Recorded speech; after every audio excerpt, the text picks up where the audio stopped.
-1 degree ને -2 degree ને એની કરતાં છે ને -10 ડિગ્રી ને -15 ડિગ્રી જ સારું.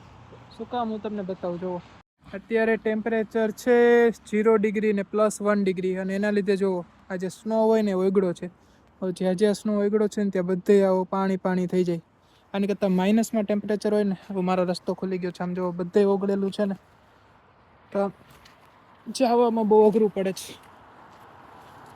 બધે પાણીવાળો રસ્તો થઈ જાય. આની કરતાં -10 -15 ડિગ્રી હોય ને તો કાંઈ ઉપાધિ નહીં, ક્યાંય પાણી જ ન હોય, બધે સ્નો જ હોય. તો તમારે કંઈ ભીનું કંઈ થાય જ નહીં, બધું સ્નો જ હોય. અત્યારે જો આ બધો સ્નો કેટલો છે, આ ઓગળો છે. અને આના લીધે રસ્તામાં તમારે સાઈડમાં ચડવું હોય ને, અને એક તો આ સ્લીપ એટલો થાય, આ જે સ્નો હોય ને એમાં તમે લપસો એટલે. બાકી જો આ નોર્મલ સ્નો તો છે જ, એ કંઈ 0 ડિગ્રી ને 1 ડિગ્રીમાં ઓગળવાનો નથી. પણ આ તો થોડો ઘણો જે કાંઈ ઓગળો હોય એ બહુ નડે. એટલે કહું છું કે 1 ડિગ્રી ને 2 ડિગ્રી ને એની કરતાં -10 ને -30 ને એ હોય ને જ સારું. અહીંયા જો વોલમાર્ટની કાર્ટ પડી જ કોઈની ઊંધી. અને અત્યારે +1 ડિગ્રી છે ને તો જરાય ઠંડી લાગતી નથી. બાકી તો એટલું -10 -15 હોય તો મોઢે બાંધવું પડે.